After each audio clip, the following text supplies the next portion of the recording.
Bueno, gracias por vuestra presencia, en especial a nuestros reconocidos expositores. El tema de hoy, como ustedes saben, es muy actual porque se trata de reflexionar sobre el rumbo de la política económica del gobierno de Javier Milei y le hemos puesto el siguiente título: Implicancias y consecuencias de la competencia de monedas y dolarización endógena. Voy a leer los principales antecedentes de nuestros expositores. En el caso de Enrique Sewatch, es licenciado en Economía, graduado en la Facultad de Ciencias Económicas de la UBA y ha realizado diversos cursos de posgrado en casas de estudio nacionales y extranjeras. Es consultor, escritor y periodista, asesor económico de empresas nacionales e internacionales y columnista especializado en diversos medios radiales, televisivos, gráficos y digitales. Entre los principales eh, datos de su trayectoria, podemos decir que fue director ejecutivo del IERAL de la Fundación Mediterránea desde enero de Es, 2000, ¿no? No, no. Ah, ¿no sos? Perdón. desde Me ca- enero, desde enero de 2022 a octubre de 2023, director del Banco Central de la República Argentina desde agosto de 2017 a diciembre de 2019.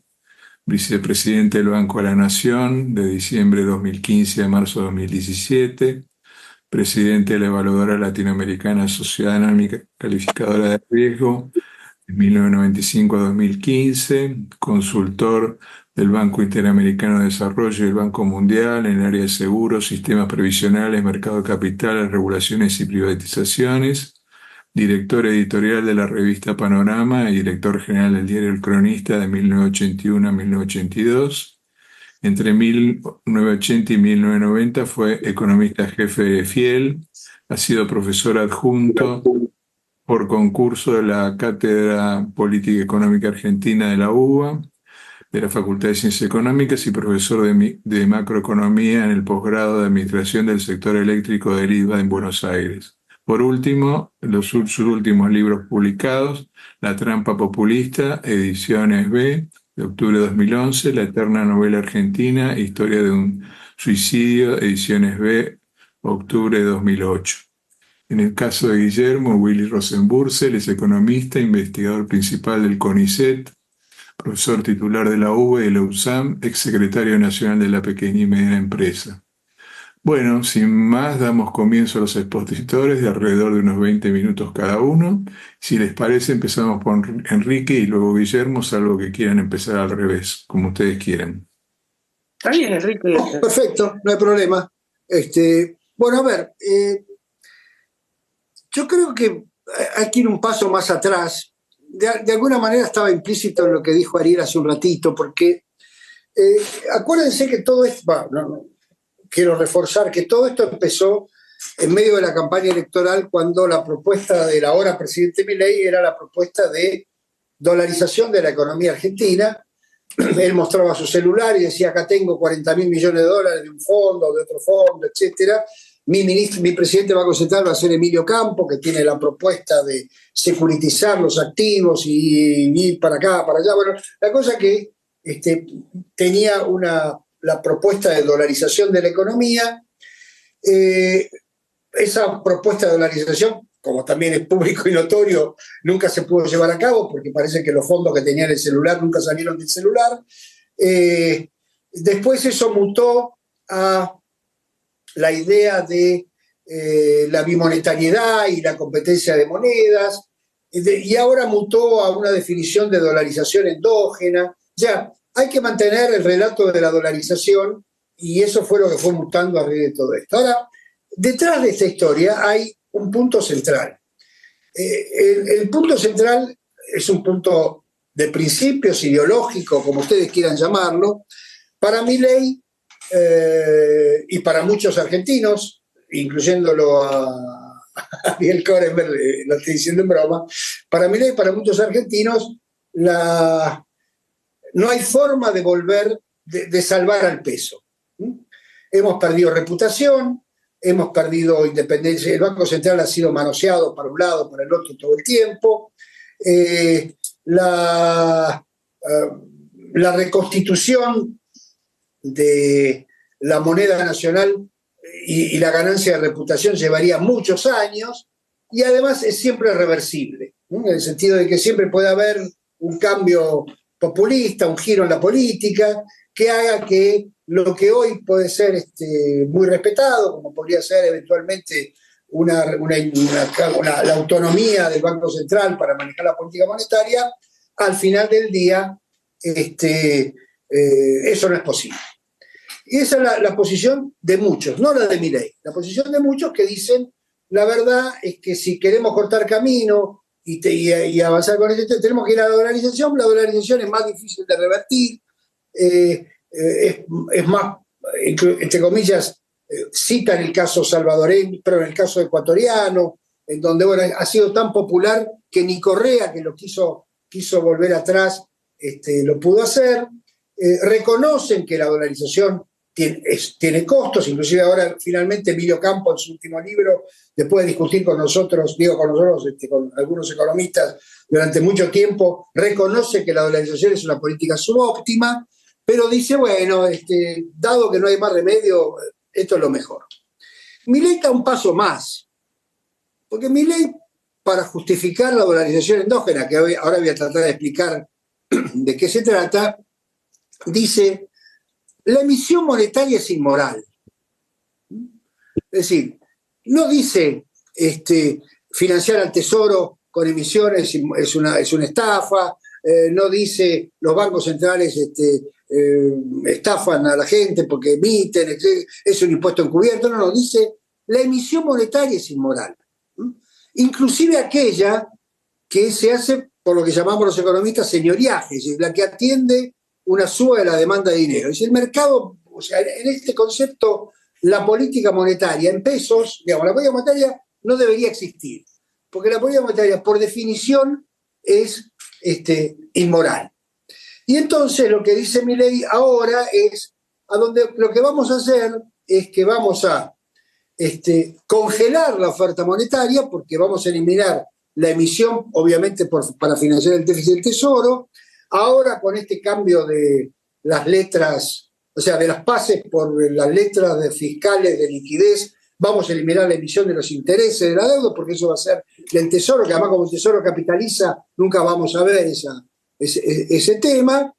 Y el día que tengamos las reservas necesarias, ya no va a hacer falta comprar más reservas, no va a hacer falta emitir para comprar reservas, y las reservas en todo caso, y ahí se nos abren dos opciones: o el tipo de cambio fijo, al estilo de la convertibilidad, o flotar con el tipo de cambio y que el superávit fiscal compre los dólares que necesite el Tesoro para cumplir con los problemas de deuda, y que el resto no funcione. Pero claro, como esto congela la oferta monetaria y la economía tiene que remonetizarse, dice Milei, esa remonetización se va a dar por los argentinos sacando los dólares del colchón, de la caja fuerte, de la caja de seguridad, del exterior, y trayendo dólares, con lo cual la economía se va a ir dolarizando, porque lo único que va a generar movimiento va a ser los dólares, mientras la oferta monetaria queda un banco central residual con una cantidad de pesos ahí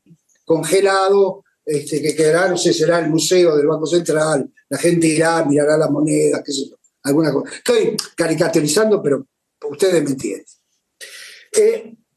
Bueno, yo creo que así como era inviable la dolarización original, simplemente porque el Banco Central tenía menos 12.000 millones de dólares de reservas, deuda, bueno, la deuda pública en dólares es hay que pagar 20.000 millones de dólares por año en los próximos 3 años, y etcétera, y otros elementos más. La dolarización era poco viable. Después discutimos si conviene o no, pero digamos, la dolarización, porque es subóptima, digamos, la dolarización era poco viable. Creo que la dolarización endógena es una especie de licencia poética que inventa el presidente Milei para no bajarse de la dolarización, para no decir, no, la verdad, no vamos a ir a la dolarización. Por supuesto, esta es mi interpretación. Guillermo tendrá otra o no, y todos podremos discutir. Pero ¿por qué digo que la dolarización endógena es inviable? Porque la dolarización es normalmente consecuencias de la destrucción de la moneda, o sea, del exceso de, voy a usar pesos, del exceso de pesos, o sea, viene una hiperinflación y la economía se va dolarizando simplemente porque la gente huye del dinero y la reemplaza por el dólar hasta que tenés una dolarización. Y cuando estabilizaste, los países se desdolarizan, o sea, la experiencia internacional, la experiencia peruana o la experiencia uruguaya o la experiencia lo que ustedes quieran agarrar, si no te dolarizaste legalmente en ese momento, la experiencia indica que, y bueno, en la medida que vos sos exitoso en materia de que finalmente frenaste la inflación, vuelve la demanda de pesos, y bueno, vos vas a partir de ganar con reputación en el Banco Central, etcétera, te va recuperando. En Argentina nunca vivimos esa etapa porque fueron siempre etapas muy cortas, pero en general no se produce una dolarización por escasez de pesos. La dolarización siempre se produce por exceso de pesos, ¿no? Es una versión bastante excéntrica de la idea de que se va a dolarizar por ¿Por qué dice eso? por falta de oferta de pesos, digamos, ¿no? Es más, si se fortalece el peso va a haber todavía más ganas de tener peso, no menos ganas de tener peso, digamos. Entonces me parece que todo este engendro de la dolarización endógena, otra vez, es un mecanismo para no bajarse del relato de la dolarización, pero mantener estas cosas media extraña, confusa, no, es la base monetaria amplia, que vamos para acá, que vamos para allá, que después podremos tener tipo de cambio fijo, tipo de cambio flotante, todo ese tipo de cosas. A eso hay que sumarle que Argentina, insisto, tiene un problema de deuda fenomenal, digamos, ¿no? Que hace que necesite abrir el mercado de capitales el año que viene para recolocar deuda, que esa apertura del mercado de capitales para recolocar deuda requiere bajar fuertemente el riesgo país y requiere la intervención del Fondo Monetario, de alguna manera, requiere un nuevo acuerdo con el fondo, y ya el staff del fondo, no digo la política del fondo, pero el staff del fondo, en la última revisión, en la octava revisión, la última revisión que ha hecho el programa con Argentina, ya marcó la cancha, dijo, miren, nosotros cuando hablamos de competencia de monedas, y además lo pone entre comillas, cada vez que habla de competencia de monedas, el fondo lo pone entre comillas, como diciendo, bueno, qué sé yo, es una frase, no se quiere pegar a esto.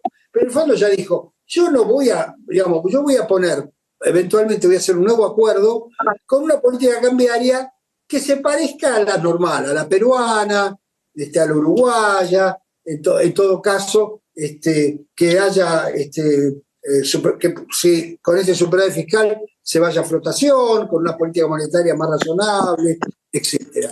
Yo los otros días en un artículo recordaba una vieja anécdota de Sir Laurence Olivier con Dustin Hoffman cuando filmaban una película llamada The Marathon Man, que en castellano que lo llamó La Maratón de la Muerte o algo por el estilo. La anécdota, ignoro si es real, pero ha sido muy repetida, así que si no es real merece serla, es que está Sir Laurence Olivier sentado almorzando en el estudio y llega Dustin Hoffman medio demacrado, muy desarreglado, desalineado, y Olivier lo invita a almorzar. Dustin, siéntese a comer conmigo. Y Dustin Hoffman le dice, no, mire, la verdad es que tengo que filmar una escena en donde el protagonista está 24 horas sin dormir y sin comer, así que llevo 24 horas sin dormir y sin comer para darle más realismo a la escena. Entonces Laurence Olivier, mitad maligno y mitad ingenuo, con ese típico humor británico que lo caracterizaba, lo mira y le dice, y dígame una cosa, Dustin, ¿nunca probó con actuar? O sea, los actores... cuando tienen que actuar de asesino no matan gente para mostrar que son para darle realismo a la escena de asesinato, ¿verdad? Quiero creer, digamos, ¿no?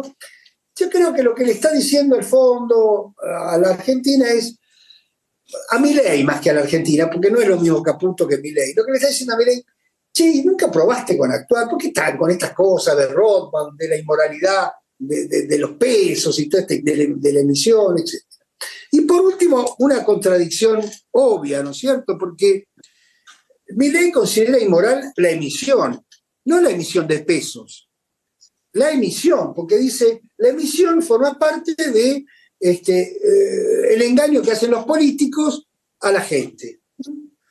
Pero entonces, si esto es así, la dolarización también es inmoral, porque es la emisión de la Reserva Federal, no es la emisión del Banco Central de la Argentina, que puede ser más o menos inmoral, pero es la emisión de mi amigo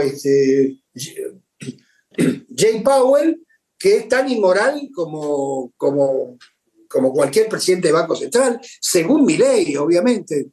Creo que además es inmoral Jay Powell, pero eso es una cuestión que no tiene nada que ver con este momento. Digo, es una broma. De la misma manera que es inmoral, no sé, Christine Lagarde en el Banco Central Europeo o cualquier otra cosa, digamos, el hecho de que circule una moneda manejada por políticos, sean políticos argentinos, italianos, norteamericanos o franceses, ya de por sí, otra vez, en esa definición, marca cierta inmoralidad. Entonces vuelvo al origen de esta historia para dejarlo a Willy y después lo charlamos, porque la verdad que esto merece una cosa más amplia. Si el gobierno tiene, acá se le plantean dos cosas a Milei. Primero, la oferta monetaria no se va a congelar, porque si aun cuando se transformen los pases en letras federales de liquidez, como finalmente se llamen, lo cierto es que esos pases son emisión postergada, digamos, es emisión guardada en una cajita, porque los bancos hoy no tienen demanda de crédito y por lo tanto han guardado esa plata en pases que le remuneraban una tasa y ahora la guardarán en letras de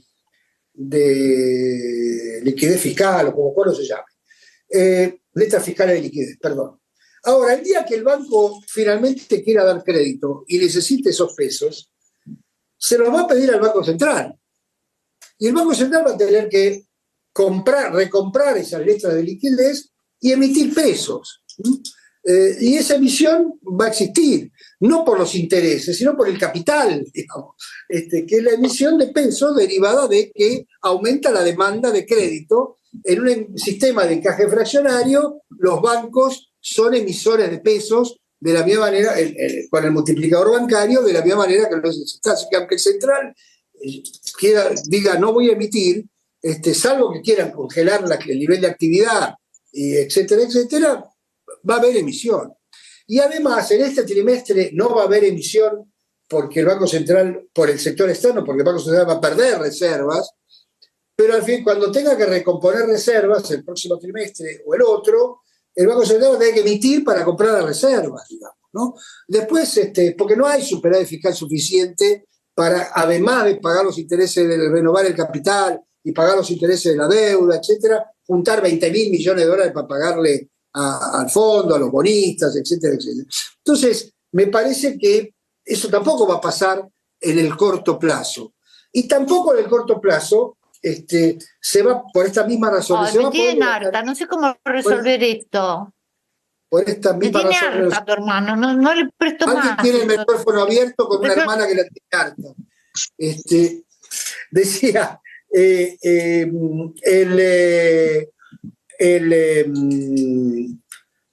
me perdí.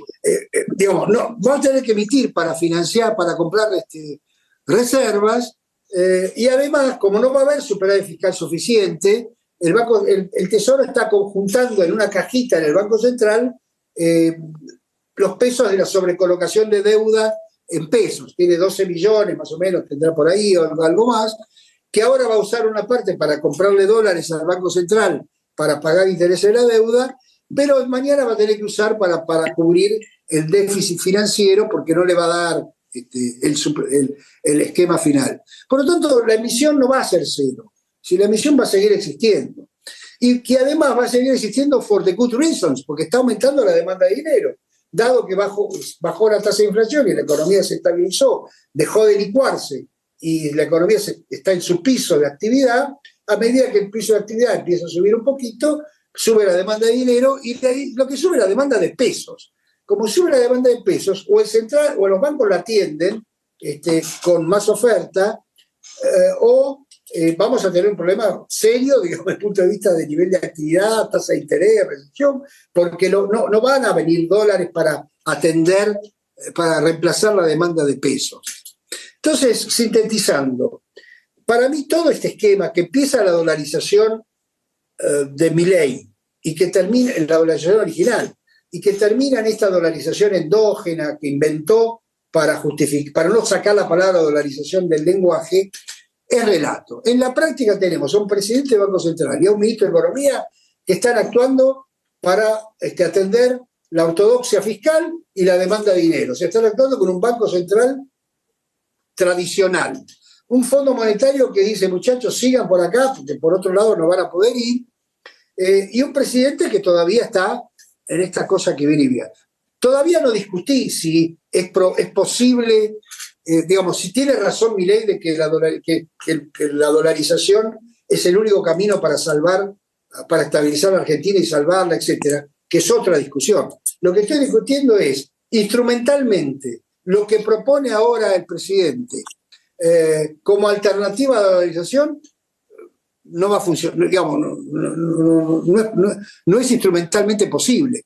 Independientemente de que mañana si hace falta más dólares o menos dólares, si podemos dolarizar o no. A lo mejor estoy de acuerdo que si tuviéramos los dólares necesarios o los mecanismos institucionales necesarios, quizá la dolarización, siendo una política subóptima, sea mejor que la política monetaria que habitualmente tiene Argentina.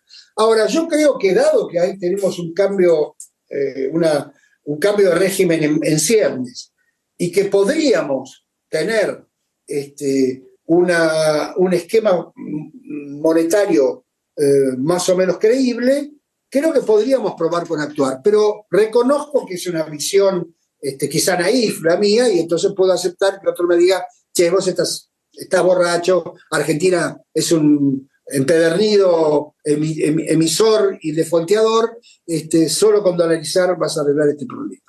Pero después, si quieren, discutimos esa parte. Lo dejo a Willy. Muchas gracias, Enrique. Entonces pasamos a Guillermo, y los que quieran después hacer preguntas les vamos a pedir que usen el chat y se anoten allí. Muchas gracias. Bueno, muchas gracias. La verdad que un gusto estar de nuevo en un debate del club como panelista, que hacía mucho que no estaba. Doble gusto por compartirlo con Enrique,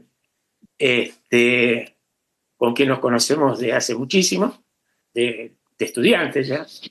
Éramos muy jovencitos, que conste nadie. Con Juan venimos discutiendo, debatiendo y cada vez convergiendo un poco más cuando las ínfulas de la juventud van calmándose. Pero bueno, yo la verdad que suscribo todo lo que dijo Enrique, así que voy a referirme a algunas otras cosas. En primer lugar, como nota al pie, de todas maneras me parece relevante, es el tema de que la dolarización es irreversible. En la Argentina nada es irreversible, nada es irreversible. Y la dolarización tampoco es irreversible. Y mucho más, dado el régimen federal que tiene la Argentina, que hace posible que cualquier provincia emita por su cuenta cuasimonedas, como ya tenemos el ejemplo de La Rioja. Así que tanto el gobierno federal en algún momento puede tener esa incentivo de salir de la dolarización, y estoy seguro que lo puede hacer, y la tentación va a estar, pero incluso si no fuera el gobierno federal, los gobiernos provinciales no están limitados, digamos, por el régimen monetario nacional para emitir sus papeles cuasi monetarias. La segunda cosa, me parece que la dolarización en general, y efectivamente, como dice Enrique, la dolarización endógena por vía de la competencia es puro relato, digamos. La dolarización, de nuevo, aparece en el debate argentino como en otras ocasiones otras soluciones mágicas, digamos. Es una más de las soluciones mágicas que sucesivamente van apareciendo en la política argentina, digamos, ¿cierto? En algún momento fue la convertibilidad, en otro momento fue otra cosa, y ahora es la dolarización. La dolarización, como panacea, es un atajo, digamos, que no resuelve los problemas estructurales que tiene la economía, y en particular no resuelve el problema que pretende resolver, que es lograr el equilibrio fiscal, digamos, ¿cierto? La idea de la dolarización es redoblar la apuesta de la convertibilidad, en el sentido de que el gobierno se ata al mástil del barco para resistir a los cantos de sirena, y como el Banco Central no financia, el único resultado posible es que el gobierno, el Tesoro, alcance equilibrio fiscal. Eso es un non sequitur, digamos, porque el gobierno perfectamente puede tener desequilibrio aún en situación de dolarización y endeudarse por otros mecanismos, digamos, ¿cierto? Siempre va a encontrar maneras de burlar, digamos, la restricción presupuestaria dura, si lo requiere. Entonces, la secuencia, digamos, es, y para que fuera eventualmente factible la dolarización, se requiere un balance fiscal obtenido por política fiscal, digamos, por una política consistente de tributación y de gasto. Podrá ser con un tipo de impuestos y gastos más progresivos o menos progresivos, pero en todo caso que matchen en el agregado ingresos y gastos. Y una vez que uno tiene equilibrio fiscal logrado por la política fiscal, puede discutir qué régimen monetario elige, digamos. Si es un régimen de dolarización, un régimen de convertibilidad, un régimen de tipo de cambio fijo o un régimen de tipo de cambio flotante. Perdón, un régimen de tipo de cambio flotante, porque lo que estamos discutiendo es qué régimen monetario y cambiario tiene que acompañar a la política fiscal.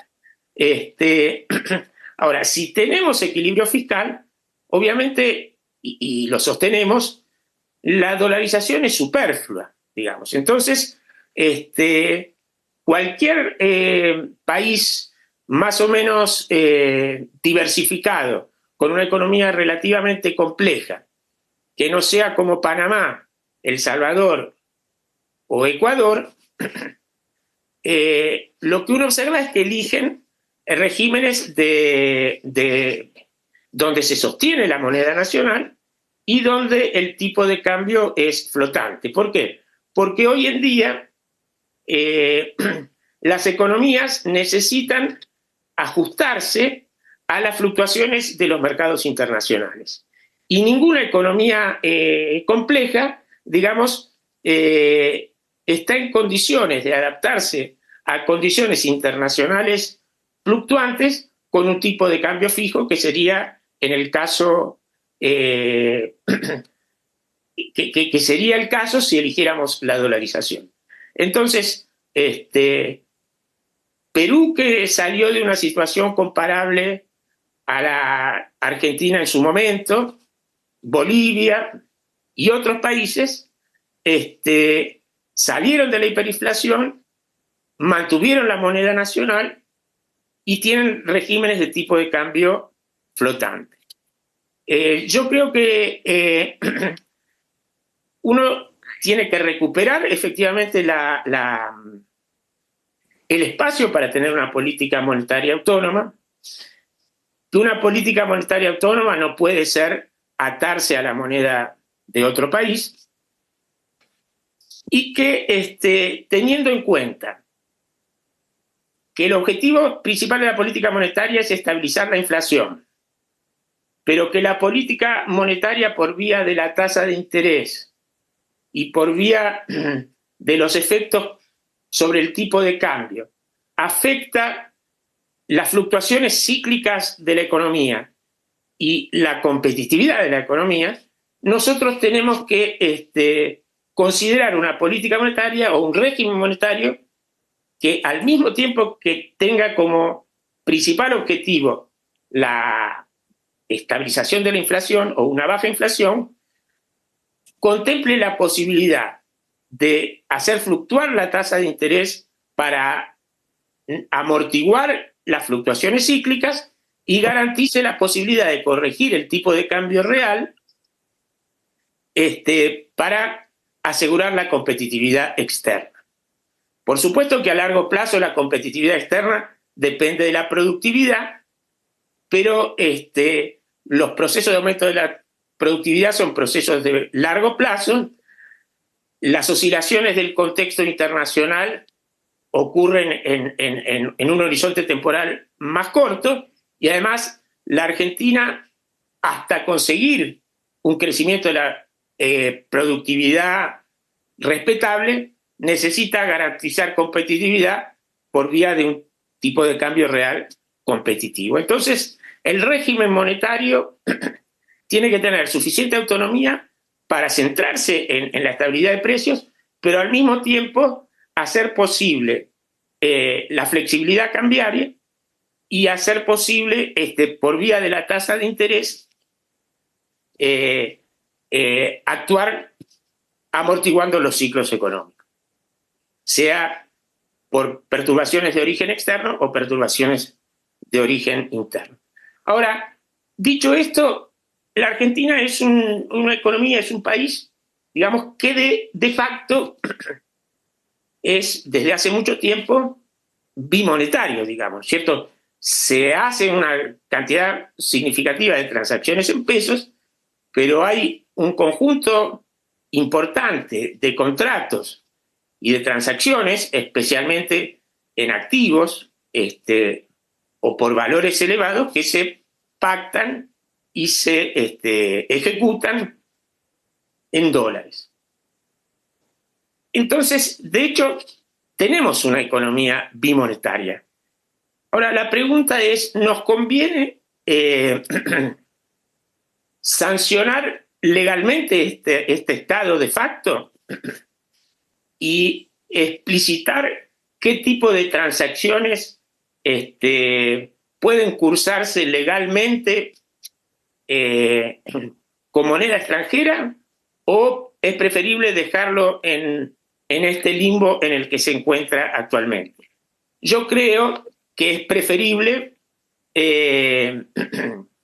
blanquear, entre comillas, la situación y ofrecer un marco legal claro para las transacciones que decidamos que se puedan, que sean factibles o que sean autorizadas a realizar en dólares. Y yo creo que todas las transacciones que se ejecuten y los contratos que se ejecuten entre privados deberían estar abiertos a ser suscriptos y ejecutados y cancelados en pesos como en dólares. Es decir, legalizar en ese ámbito la bimonetariedad y mantener para el peso las transacciones entre el sector privado y el sector público. Básicamente, la recaudación tributaria del sector público y el pago de salarios y otros gastos corrientes que el gasto público tiene que llevar adelante. Creo que dolarizar el pago de impuestos y los salarios sería contraproducente. Sería contraproducente porque nosotros necesitamos generar divisas para crecer, necesitamos exportar para poder importar, sustraer divisas para hacer transacciones domésticas es una mala utilización de ese recurso. Obviamente, si el sector privado prefiere una cosa o la otra, mantengamos esa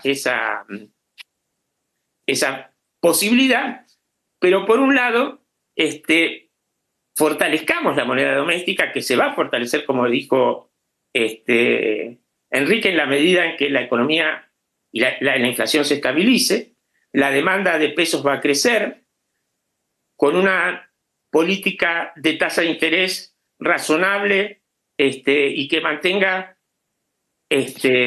mínimamente positiva en términos reales en relación a la evolución de la inflación y del dólar, la demanda progresivamente va a fortalecerse. Y además tenemos el agregado de posibilitar en la moneda local contratos indexados, digamos, que reforzaría también la circulación de activos monetarios domésticos, como ocurre en Chile, como ocurre en Brasil y como ocurre en otros países. Entonces, con ese arsenal, digamos, de política de tasas de interés, tipo de cambio flexible, salarios e impuestos que se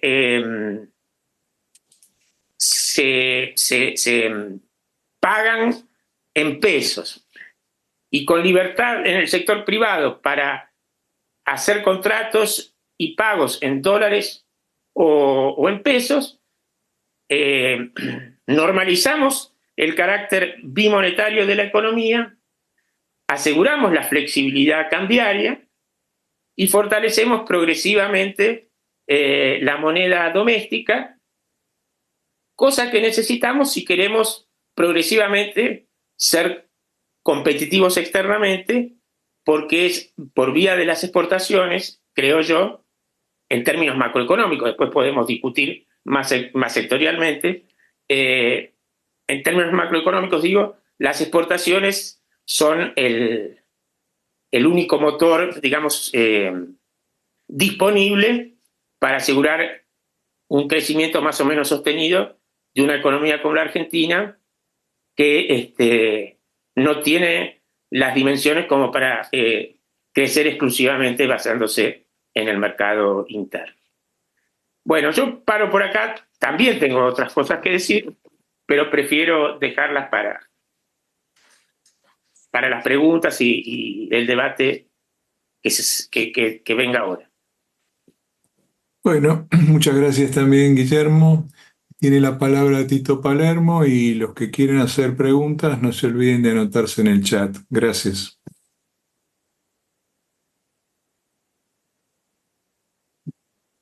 Estás muteado, Tito. Estás muteado, Tito.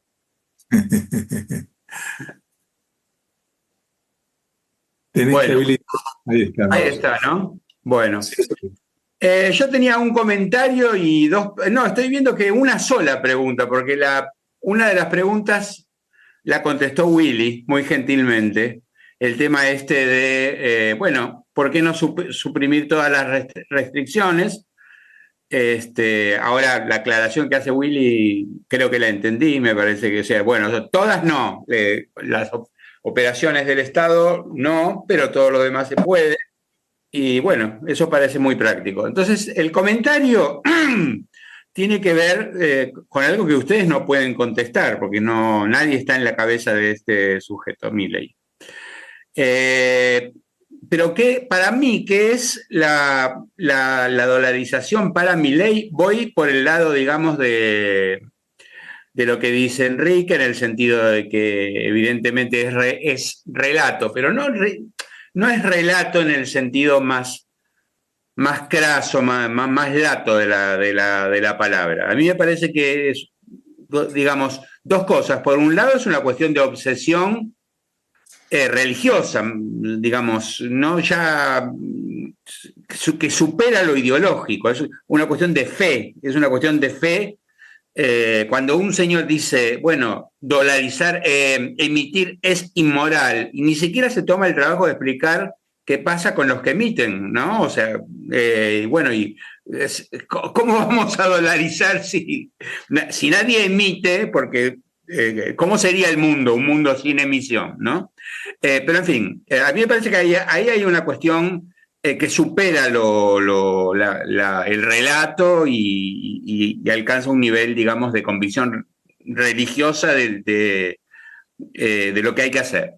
Y la otra es una complementaria, me parece, que es una cuestión de supremacía histórica. Yo creo que él tiene la oportunidad y quiere cruzar una línea histórica, es decir, dejar a la Argentina definitivamente distinta, ¿no?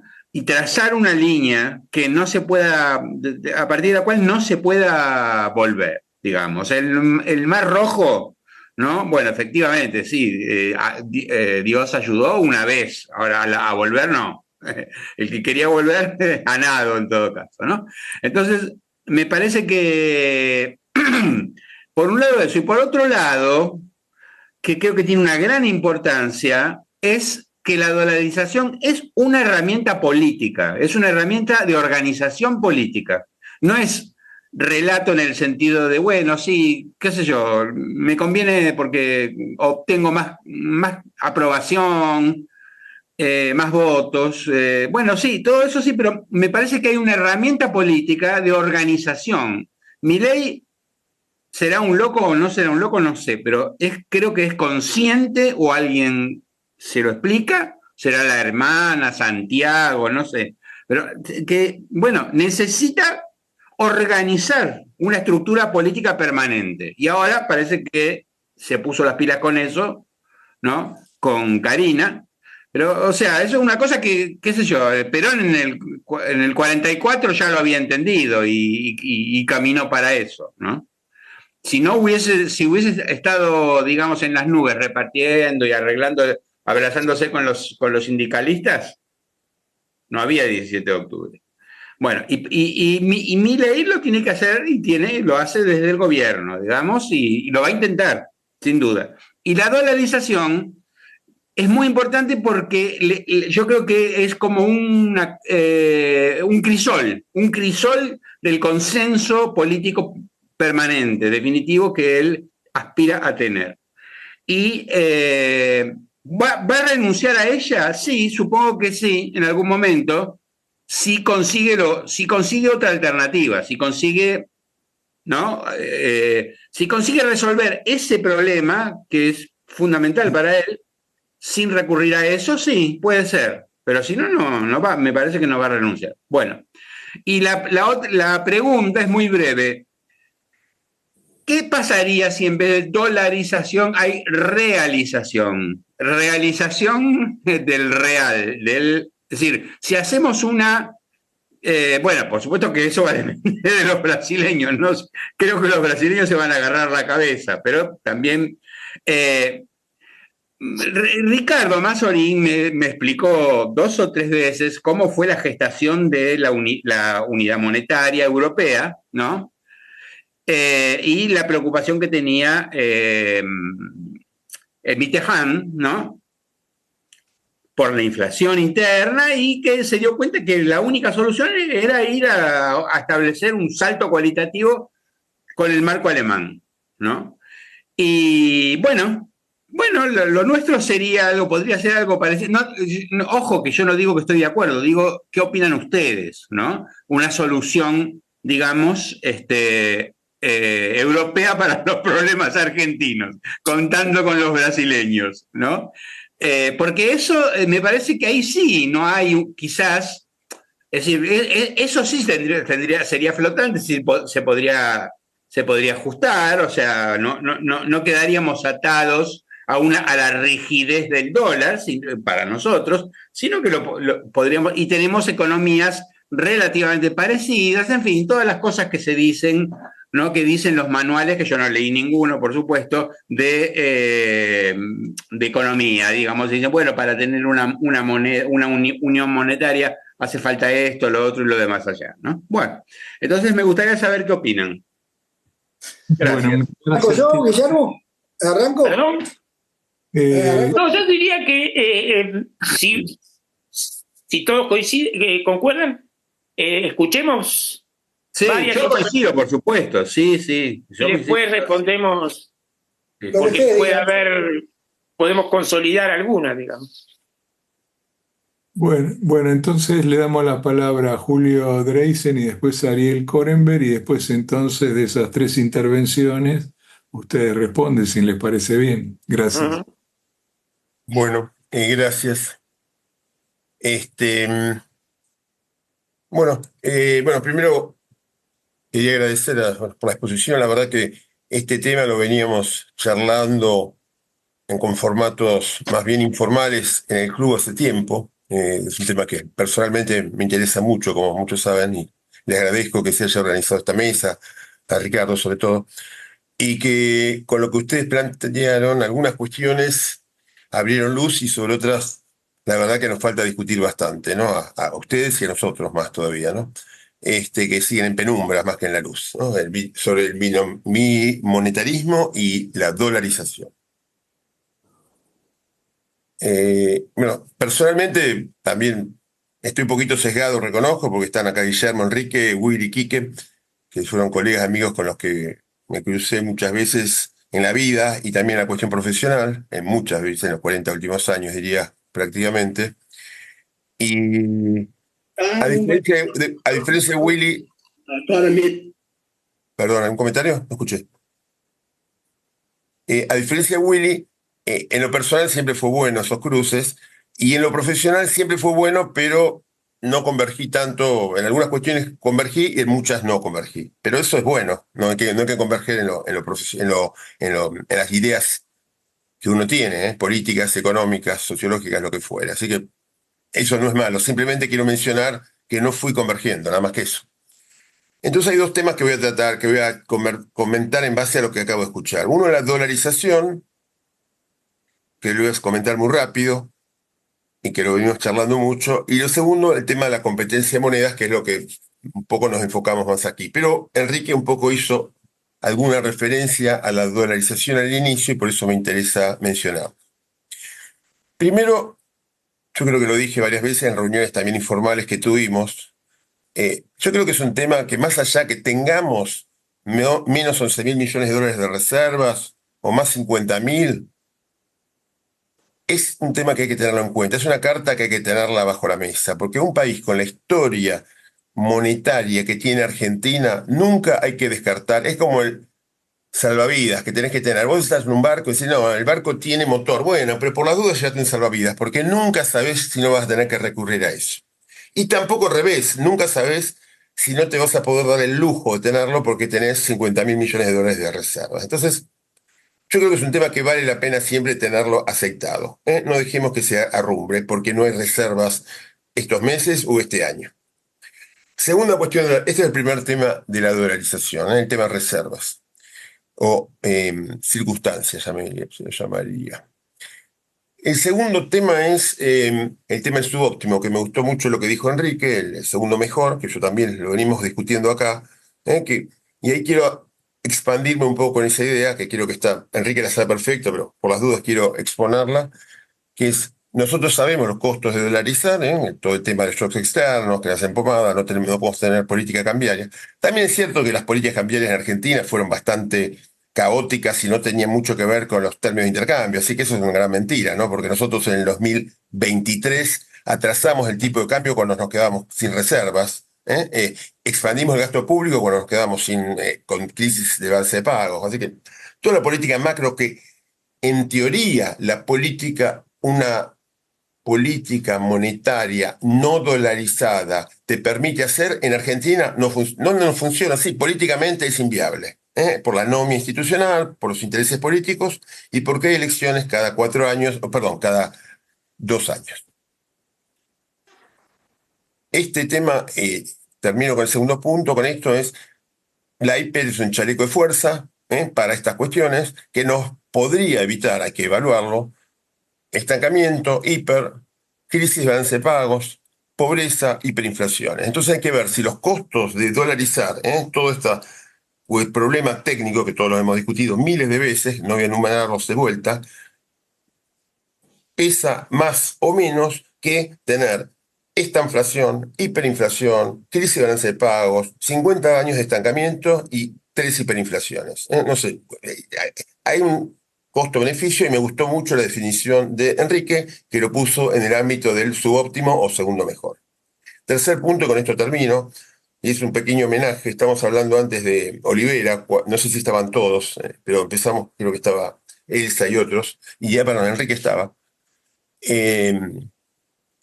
Y bueno, yo voy a traer a Canitró acá, Ricardo Mazzorini lo ha traído también, me gustó mucho también, lo recuerdo, ese fue el primero que lo trajo. Y ahora Tito mencionó lo mismo, o sea, la dolarización como instrumento de disciplinamiento social. O sea que la clase política no tiene determinadas restricciones para tomar determinadas medidas.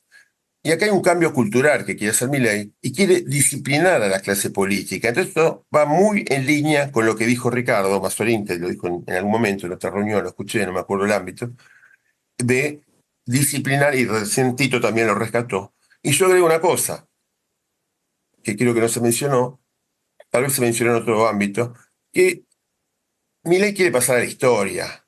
Y pasar a la historia es más fácil con una dolarización de la economía que con bajar el déficit fiscal, que viene en el 2027, viene Kicillof y te pasa un déficit del 8% y bajaste el déficit fiscal 4 años y nadie se acordó de lo que había pasado. Termino. Competencia de monedas. Un solo punto. Para mí la competencia de monedas tiene 2 versiones. Una versión de mi amigo Sewach y otra versión de Milei. La versión de Sewach, que le llamo Sewach, es la versión que demanda dinero, que esa con una oferta fija, o sea, con Enrique dice, la oferta de dinero está fija, la base monetaria está fija, la competencia de monedas. O sea, es muy difícil, yo veo que la dinámica te evite una recesión muy importante en ese escenario. Es muy, muy difícil que te la evite. No digo que sea inevitable, pero te podés caer en la segunda variante, que es peor todavía, que es la versión Milei. Es peor para los que no les gusta la dolarización, a mí me gusta. Pero a los que no les gusta vas a pasar por una hiper primero. ¿Por qué? Con esto termino. Vas a tener una mezcla explosiva de facilitaste las transacciones en dólares por el bimonetarismo, por la competencia de monedas, es decir, tales transacciones que hasta ahora no se hacían en dólares, sí las puedes hacer. Y en ese contexto tenés que la gente dice, pará, yo la verdad en la billetera, en vez de tener 140.000 pesos, o sea, prefiero tener $100 que tener los pesos. ¿Por qué tengo que tener pesos? ¿Cuál es la ventaja? Si en cualquier momento sube el 2027 alguien que va a empezar a emitir, no va a tener la base monetaria fija, o antes que eso, hay una crisis macroeconómica por cualquier motivo, y yo ¿por qué tengo que bancarme ese costo? Yo cobro los salarios en pesos y al día siguiente te toco el botón, no al día siguiente, perdón, al segundo siguiente, toco el botón de online banking del banco que sea y paso a dólares, por las dudas, después veo qué pasa. No veo la demanda de dinero dónde viene. Entonces, como no hay demanda de dinero, aunque me paguen los salarios en dólares, la demanda de pesos es cero, termino, y como la demanda de pesos es cero, vamos a una hiper, y como vamos a hiper, nos vamos a una dolarización de un momento a otro, en 2 meses, como pasó en gran medida en el 80, perdón, en la última hiperinflación, que no pasó tanto porque todavía las transacciones en dólares no eran tan fluidas, pero con transacciones en dólares fluidas y dinero digital en 2 minutos. Gracias. Gracias, Julio. Entonces le damos la palabra a Ariel Korenberg y después entonces Enrique y Guillermo contestan las tres intervenciones. Dale, Ariel.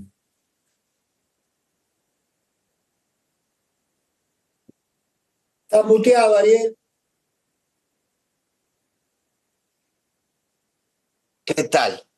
Bueno, muchas gracias por las exposiciones. Le va a hablar un escéptico.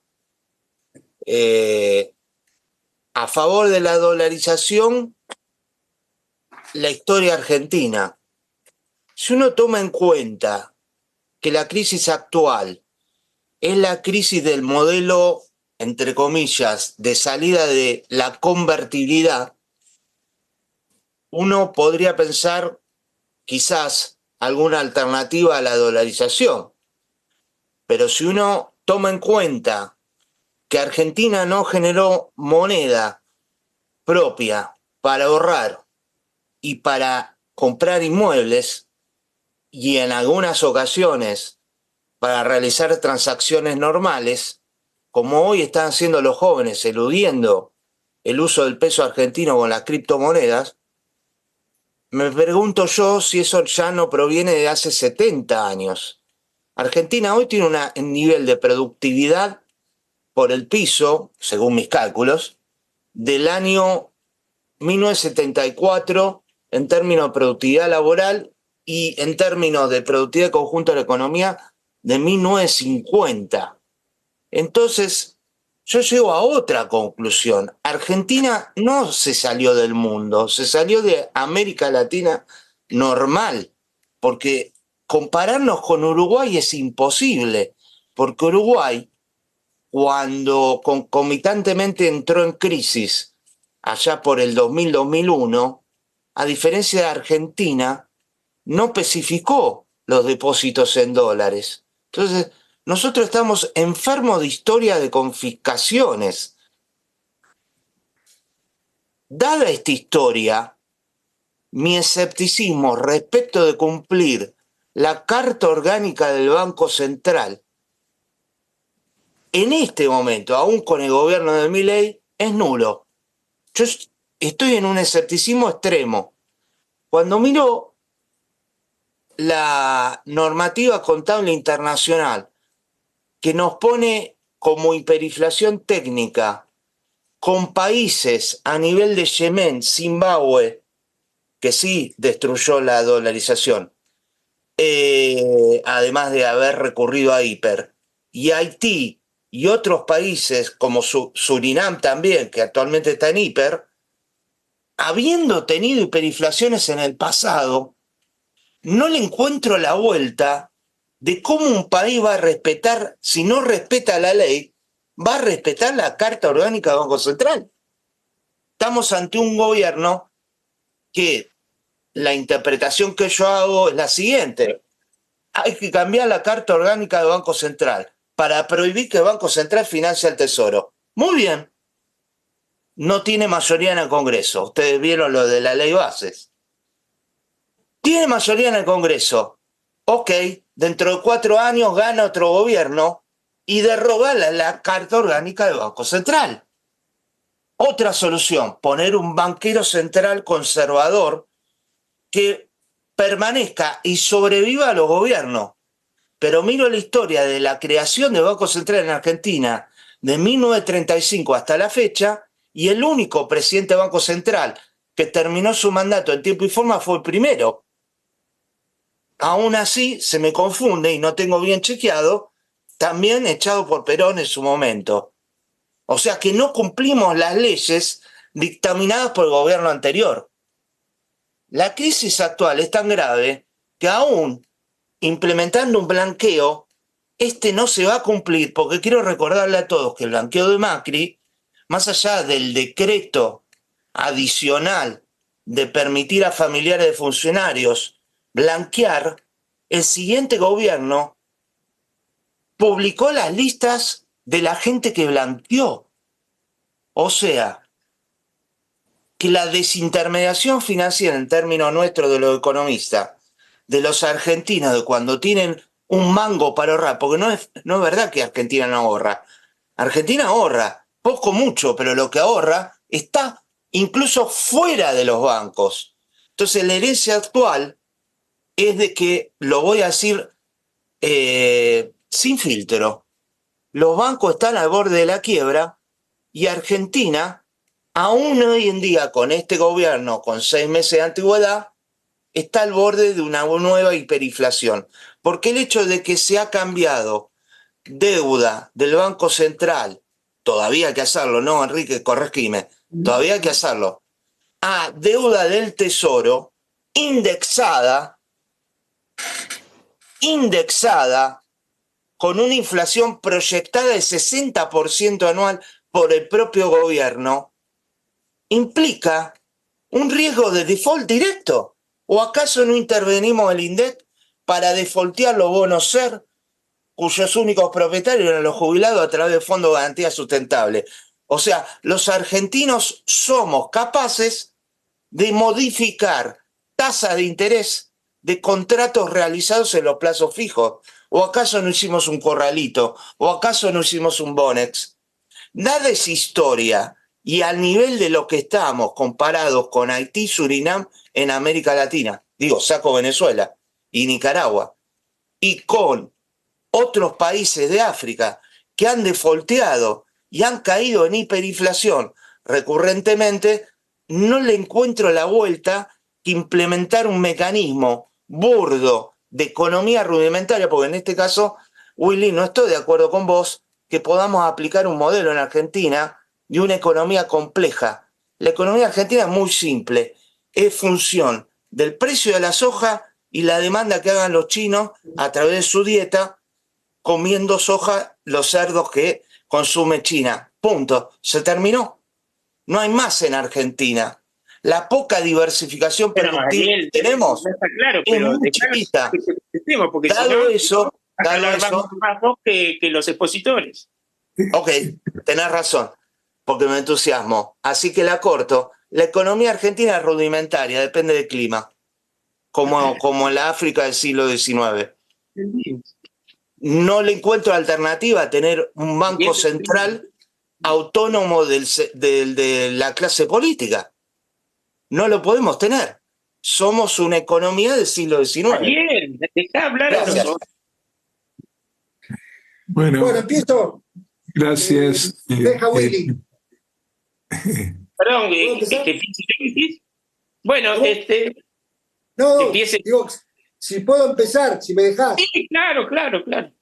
Dale, Enrique. Bueno, a ver, yo voy a resumir las 3 exposiciones en 3 palabras. Irreversibilidad, disciplina y ahora la que agregó Ariela, productividad. Entonces vamos a revisar estas cosas. Primero, la irreversibilidad. Suscribo lo que dijo antes Guillermo. No hay ninguna experiencia de dolarización en países federales. Todos los países dolarizados son países unitarios. Básicamente porque el federalismo le permite a cada uno emitir su propia moneda. Bueno, no voy a repetir el argumento de Willy. Segundo, vuelvo a Korenberg. Ariel dice, no tiene mayoría en el Congreso. Ahora, resulta que no tiene mayoría en el Congreso, pero tiene mayoría para aprobar la ley de dolarización. Bueno, lo discuto, digamos, ¿no? Tercero, ¿es irreversible? Bueno, solo es irreversible en la medida que seas exitoso con la dolarización para la gente. Y la verdad es que la dolarización ha sido exitosa en los países que viven de remesas. Es decir, a los países cuyo principal ingreso de cuenta con su principal exportación es la gente.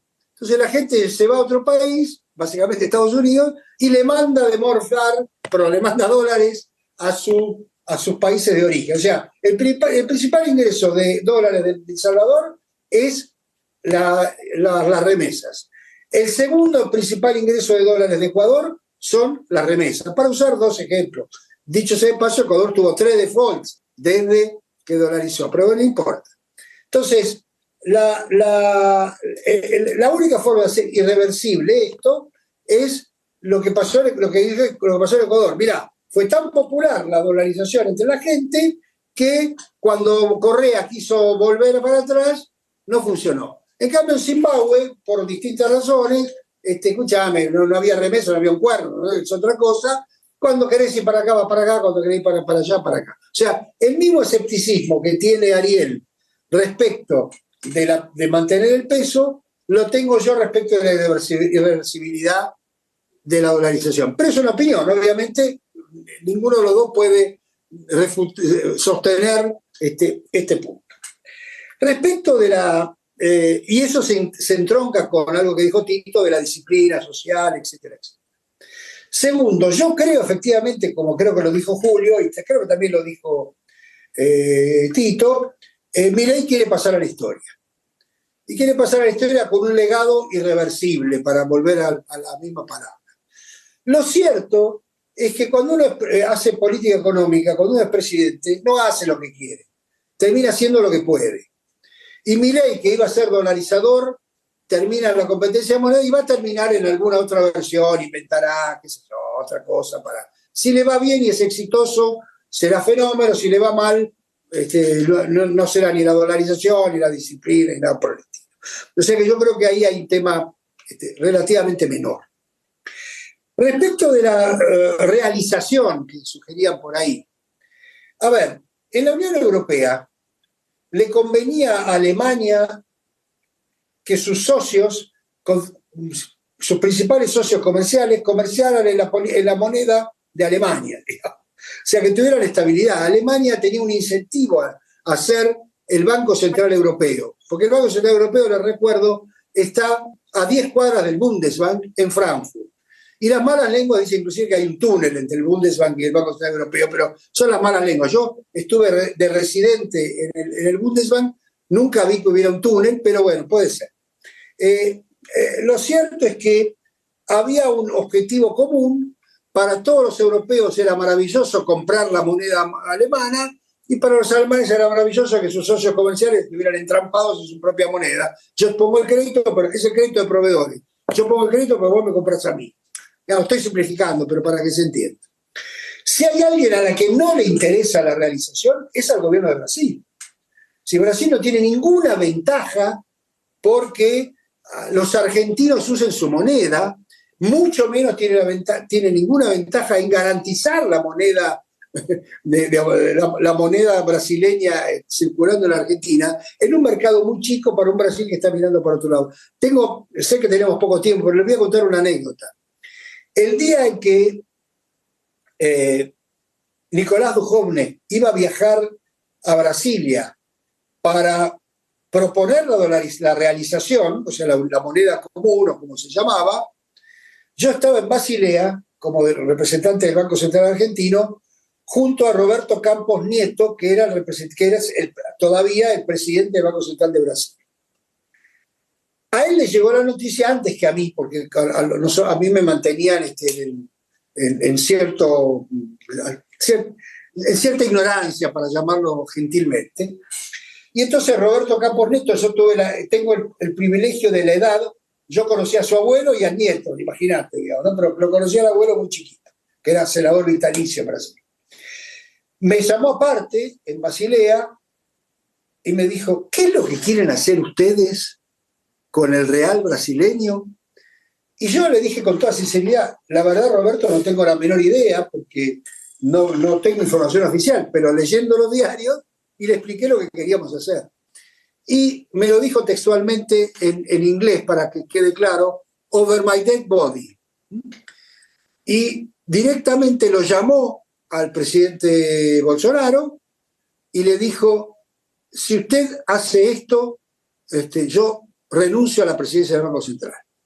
Y ahí lo llamaron a Dujovne y le dijeron, no te subas al avión, no vale la pena. O sea, si aún fuera razonable, yo creo que no es razonable la realización, por un montón de cosas, no quiero poner el tiempo acá, creo que no hay ninguna voluntad de Brasil de meterse en este negocio y dice, escuchame, tenemos una reputación bárbara, nos vamos a hacer de socio, no vamos a hacer de socio con los locos que le escribió Korenberg, ni loco, ¿no? Un punto adicional con esto. Si esto fuera un área monetaria, o sea, si Argentina pudiera participar en un área monetaria manejado por la Fed, garantizada por la Fed, etcétera, me pongo a discutir. Pero ahí viene el otro punto, que es el de la productividad. O sea, Ariel, cuyos estudios respeto y confío, me dice, mira, la productividad argentina está en la década del 70, para ponerlo, digamos, para hacer taquigrafía. Ahora, la dolarización mejora la productividad de Argentina. Que yo sepa, no tiene nada que ver con la productividad argentina. Entonces, la productividad argentina se mejora si vos cambiás el sesgo de la política fiscal, cambiar las leyes laborales, cambiar la educación, bueno, hacer todas las cosas que Argentina no hizo y no sé si hará. Pero la dolarización no cambia este problema, digamos, no creo que lo mejore. Ahora, yendo a lo que decía Julio, y sí, es el second best vinculado con la idea de que no tenemos ninguna chance de tener moneda. Yo no perdí esa esperanza, independientemente de que puedo compartir el escepticismo de la dificultad que eso implica.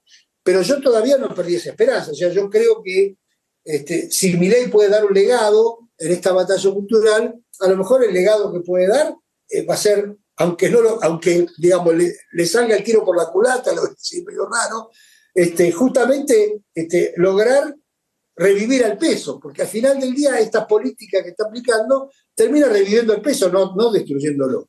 Pero no lo sé. Y el último punto, y eso lo voy a vincular con algo que dijo Guillermo, porque esto no es un tema menor vinculado con esta historia. Revisando todas las experiencias de estabilización del mundo, todas, salvo 2 casos que hay que revisar, todos atrasan el tipo de cambio real. O sea, el tipo de cambio real se termina atrasando por las razones que surgen de esta historia. Cuando te empieza el bien, te empieza la demanda de pesos, se te cae y te cambia el tipo de cambio. Entonces, las únicas experiencias exitosas de esta historia es arrancar con un tipo de cambio real recontra alto, que hace que mientras va deteriorando el tipo de cambio real, vos haces las reformas necesarias para que el día que converja un tipo de cambio real mucho más bajo, ya tenga la productividad no de los 70, a lo mejor de los 90 y otro tipo de cosas. Y eso para contestarle a Julio, tenés el periodo 2003-2007. El periodo 2003-2007 vino después de la hiper y toda la historia del 2001, de la hiperrecesión. El periodo 2003-2007 convergió un tipo de cambio real recontra alto, fenomenales términos del intercambio, y un presidente que mantuvo digamos, la disciplina fiscal, grosso modo, digamos. Entre el 2003 y 2007 Argentina crecía al 9, la inflación era 9, me falta otro 9 que ya ni me acuerdo qué era.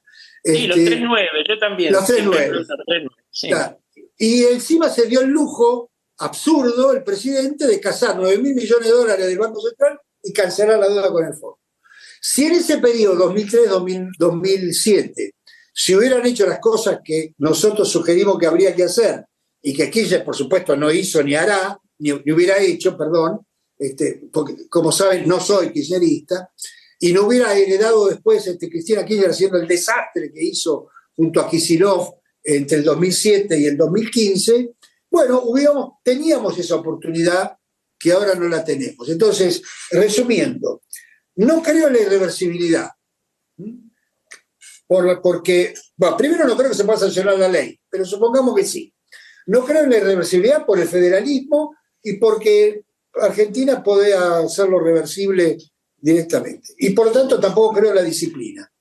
Y creo que la necesidad de mejorar la productividad va a estar igual, porque si no Argentina no va a tener resultados. Como no va a tener resultados, finalmente se va a revertir por fracaso de la dolarización y no por éxito. Paro ahí. Bueno, rápido. Me parece que, de vuelta, los que Ariel, en alguna medida Julio, creen en las panaceas, digamos, en las recetas mágicas. Ariel, vos decís que acá no se cumple nada, no se cumple la ley. Efectivamente, Ahora, ¿la dolarización va a resolver eso? Una medida de política monetaria va a hacer que se cumpla todo el resto de las leyes. Vas a asegurar que tener disciplina fiscal, empresarios no corruptos, el imperio de la ley, el respeto de los contratos. Me parece que es un wishful thinking total. No alcanza con dolarizar para que se respeten todo el resto de las leyes, los contratos, etcétera, ni mucho menos. Entonces, de vuelta, no hay atajos, ¿sí? No se cumple las leyes de responsabilidad fiscal, hay que encontrar las maneras de que se cumplan y seguir buscándole la vuelta a eso, pero no lo vas a tener por la dolarización. La dolarización te trae muchos problemas. Yo, más que el second best, yo diría que es el penúltimo worst, digamos. No es el último, efectivamente, pero es bastante malo, sinceramente. Y es bastante malo por lo que señaló, que yo también lo dije y volvió a decirlo Enrique. Necesitamos tiempo para, de alguna manera, en algún periodo, también soy escéptico, estamos por default, acá no creo que nadie crea que estamos condenados al éxito. Y más bien todos pensamos que lo más probable es que estemos condenados al fracaso. Pero pongamos en suspenso ese descreimiento y discutamos sobre la base de que tal vez algo pueda resolverse. Necesitamos tiempo para hacer cosas para que aumente la productividad, todas las cosas que dijo Enrique y otras, y mientras tanto necesitamos tener un tipo de cambio real competitivo. Y si dolarizamos, olvídate del tipo de cambio real competitivo, no lo vas a tener y no vas a tener la posibilidad de estimular el crecimiento de las exportaciones y la economía real por esa vía. Entonces, francamente, yo no entiendo por qué hay ese enamoramiento con la dolarización. La dolarización no resuelve los problemas reales de la economía, para decirlo sustantivamente. No resuelve ni los fundamentos fiscales, no resuelve los problemas de la productividad, no resuelve esas cosas, no las resuelve. Y te crea otros problemas. Seguramente te facilita la lucha contra la inflación, pero la lucha contra la inflación se puede hacer de otras maneras. No te resuelve los problemas de endeudamiento y de default, no te los resuelve. Y te compras nuevos problemas. Y apuntás a donde, me parece a mí, no tenés que apuntar. Un comentario al margen, digamos, para reforzar un par de cosas que dijo sobre la base de la experiencia internacional Enrique. Uno, además de Salvador y Ecuador, que lo sostienen con las remesas, está Panamá, que lo sostiene con el chorro de los fletes del canal de Panamá, que es una cosa infernal, digamos, en relación a la economía panameña, los dólares que entran por el pago del flete, del peaje del canal son alucinantes, digamos. Entonces, ese país no tiene ninguna dificultad y además, bueno, su economía está totalmente acompasada con el ciclo norteamericano, en gran medida. No es el caso de la Argentina, que es una economía compleja desde el punto de vista de su diversidad de sectores. No estoy diciendo que sea compleja desde otro punto de vista. Estoy diciendo que es una economía que tiene una diversidad de sectores que tienen diferentes productividades, que tienen diferentes relaciones laborales y, en fin, todo un montón de cosas, y que tener un tipo de cambio fijo con el dólar te complica las cosas en vez de facilitártelas. Con relación a lo que dijo Enrique con la zona euro, yo les recuerdo también que aún con el euro, que puede pensarse como una zona monetaria óptima. El hecho de no tener una autoridad fiscal común hizo que Grecia se fuera al carajo, digamos, ¿cierto?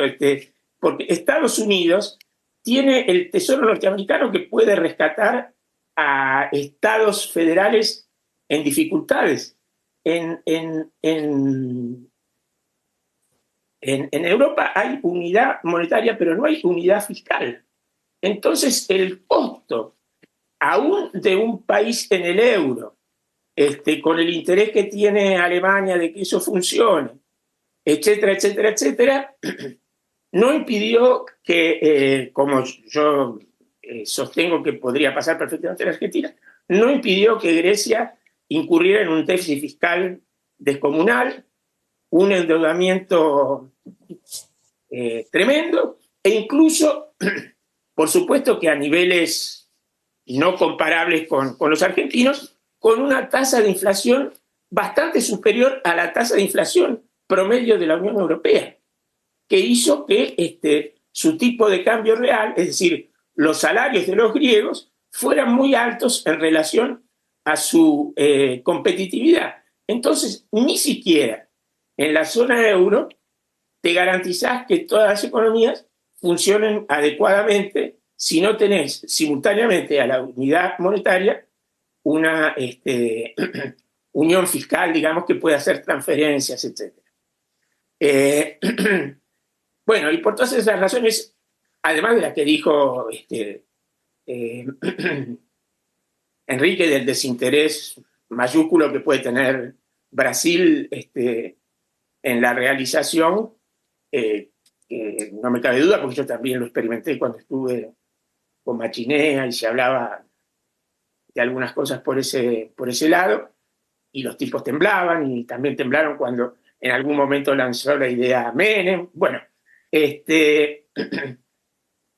si a mí me parece que no ganamos nada con la dolarización, tampoco veo que podamos ganar mucho con la realización, además de que no la veo viable por el lado del interés brasileño. Nuestro comercio con Brasil es muy escaso. Dejó de ser, de tener la importancia que tenía al comienzo del Mercosur, tanto para nosotros y sobre todo para los brasileños. Entonces, hay poco interés de ambos lados, digamos, tener una moneda común. El problema nuestro es qué hacemos con China y qué hacemos con el comercio con esos países, digamos, ¿no? ¿Qué hacemos con Brasil? Bueno, paro por ahora, paro por acá. Si Bueno, quieren que lo siga aburriendo, puedo volver a hablar. Bueno, muchas gracias, Enrique Guillermo. Nos queda una sola persona que pidió la palabra, que es Cacho Lotterstein. Después no sé si Ricardo Mazorín quiere... bueno, Julio Dreisen vuelve a pedir la palabra. Y después si Ricardo Mazorín quiere hacer algún comentario final, y le damos la palabra a ustedes y cerramos. Muchas gracias. Y entonces Cacho Lotterstein. Sí, bueno, muchas gracias a los expositores.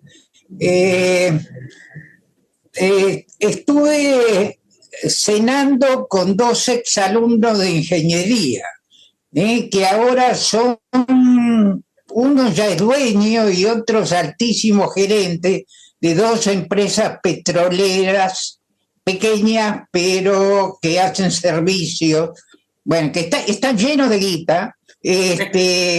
Me pagaron en la mejor cena que tuve en mucho tiempo, pero me comentaron que están anonadados y nunca hubieran soñado la fantástica productividad que tienen los pozos de vaca muerta. Me lo refregaron especialmente porque yo era tremendamente escéptico, y parece que me equivoqué virulentamente. Tienen enormes reservas y hay, es decir, levanto un poco el ánimo, y hay una cantidad impresionante de negocios que pueden surgir de vaca muerta, ¿no? Que Y eso lo bueno es que no depende de que se llueva o no llueva. Pero negocios colaterales, incluso, por ejemplo, la fabricación de fertilizantes en base a urea, que ahora están escaseando, desde luego el gas licuado, bueno, desde luego uno está metido en la licitación. Se recuerda cuando la empresa Vale se fue de la Argentina por la cantidad de coimas que le pedían por el potasio para fabricación de extracción de potasio en Mendoza. Se hartaron de la cantidad de coimas, se fueron. Bueno, ahora se está pensando reflotar. Bueno, ese es el primer comentario que me hicieron. El segundo comentario que me hicieron, uno de ellos está muy, muy metido en los demás negocios mineros. Y parece que sí, eso seguramente Enrique lo debe haber escuchado, de negocios en Está yendo la palabra tuya, Cacho. Quedaste congelado y no se te escucha más, Israel. Sí, perdón, sí, no tengo mejor internet, pero puede ser una posibilidad. Yo el punto que quería hacer. No se te escucha, Israel. Sí. Cacho, por ahí lo que puedes hacer es sacar la imagen. Sacar la imagen, sí. sacar la pantalla, eso, y va a mejorar la conexión seguramente. Cerrá la cámara, Cacho. ¿Querés preguntar mientras, Julio, así adelantamos? Sí, cómo no. No, sí, no puedo mejorar. Y ahora Cacho. A ver, está hablando. Dígame, ¿habló, Cacho? Espera a ver si Cacho... Cacho, ¿estás ahí? Habla. Sí, puedo mejorar un poco. Simplemente los negocios de la exportación de tecnología, de saber, de la economía del saber, ya es altísimo, pero el 90% es en negro en este momento. Es decir, de alguna manera encontrar la manera de blanquear esos negocios que se están haciendo, que es increíble lo que se están haciendo, pero el 90% es en negro. Hoy esa es la realidad. Y aún así hay más de 5.000 millones de dólares de exportación de la ciencia del saber. Mi pregunta es, ante esa perspectiva que lógicamente demorará, ¿cómo podemos hacer el puente para llegar? Segundo, ese puente para llegar aguanta un Estado cuyo peso es más del 40% del PBI. Es decir, esa maravilla que hizo el kirchnerismo, que llevar del 25% al 42, 40.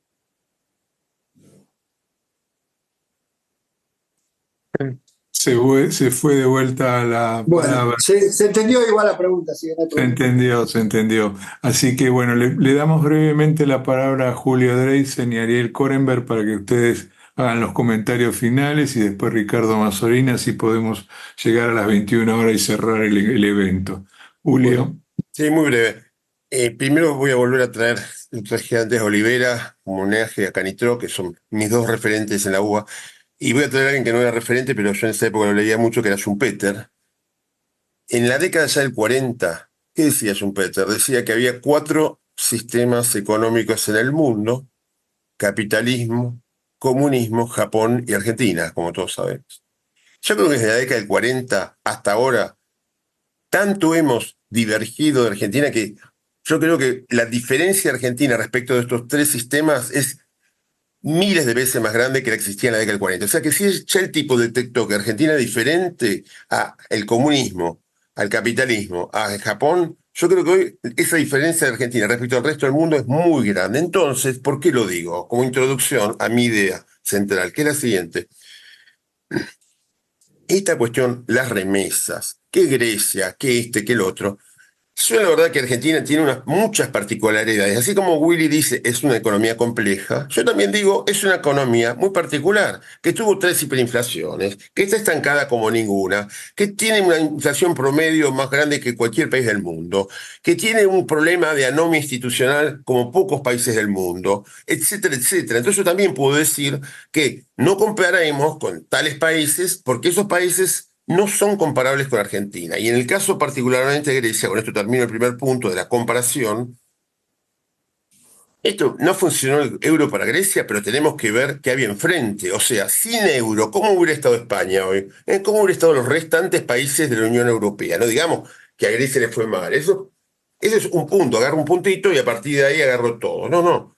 Y eso es lo mismo que está ocurriendo políticamente hoy. O sea, no puedo, tengo que ver un poquito qué hay del otro lado. O sea, yo tengo, por un lado, la dolarización. Bueno, la no dolarización, ¿qué es del otro lado? Es como lo político. A ver, Milei, ¿por qué tiene apoyo a Milei? Porque del otro lado no hay ningún plan, no hay nada. A mí me parece que la no dolarización enfrente, dicen, y bueno, tenemos que arreglar el equilibrio fiscal, tenemos que ver la política monetaria, tenemos que ser todos buenos, tenemos que lograr que el 27 no sea Kirchner presidente, etcétera, etcétera, etcétera. Son todos voluntarismos. No hay ninguna precisión, no hay ningún plan concreto que sea los mismos que los proponen. Dicen, yo no sé qué va a pasar, vamos a ver, probamos a ver qué pasa. Y después cuando se propone la dolarización dicen, y bueno, es un signo de pregunta. Pero yo no veo que del otro lado no estés todo lleno de signos de pregunta igual o mayores que la dolarización.